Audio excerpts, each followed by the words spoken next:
Yun o. Merry Christmas.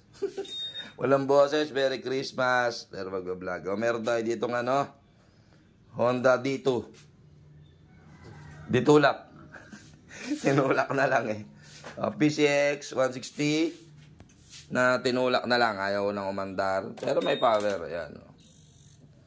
May power siya. So, ang nangyari, walang push. Walang push start. Tapos, napagana natin ang push start. So, paano ginawa? Ang problema lang niya, ito. Yung switch. Asan yung switch na ito, boy? So, ang pagkaganyan, ayaw mag-push start, gawin nyo muna, tanggal nyo muna yung switch dito sa left. Tapos, i-bypass nyo itong dalawang wire na to. Ayan. Jumper nyo lang siya. Boy, dugtong mo nga. Yan, pagka nakatanggal yan, hindi yan mag-push start. Wala kahit ano gawin mo dyan. Sige, ikabit mo.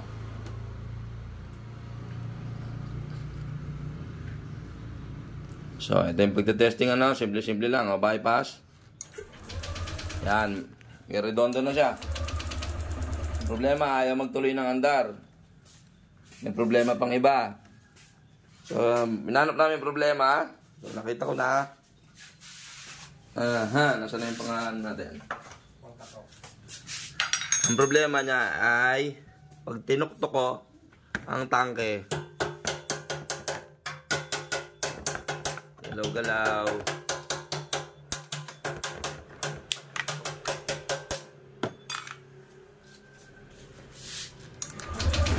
Ayun o.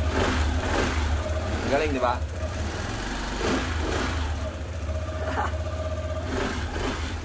Ayan, mandar na o.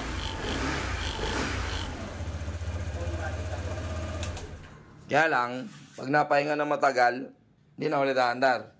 Kaya ang pangalan niya, Honda PCX D2. D-tok-tok. Kailangan tuktukin mo yung fuel pump. Pagka tinuktok mo, okay na. So, mamaya makita natin kung ano problema niyan. Kaya ganyan yan, yung fuel pump niya, nagloloko na yung mga ano siguro sa loob, mga connection ng wire sa loob. Doon nagkakaproblema. Pero hindi ko na siya re-repairin.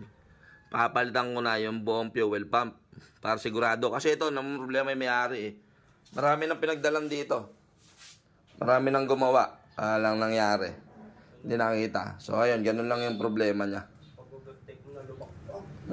Yun ang mahirap eh. Pag nalubak ng konti, mamamatay na.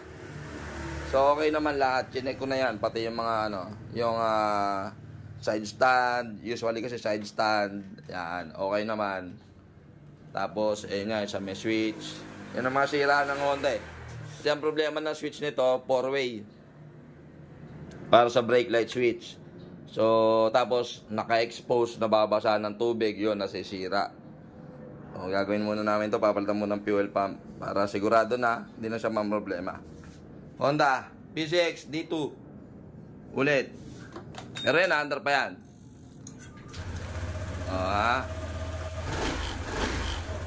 Pero pag napahinga siya na matagal, ala na, hindi na under yan.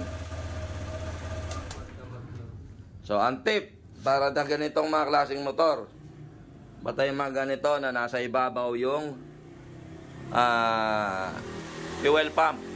Nasa ibabaw, ng tangke, wag na wag nyo hayaang nauubusan kayo lagi ng gas. Doon kayo magkakaproblema.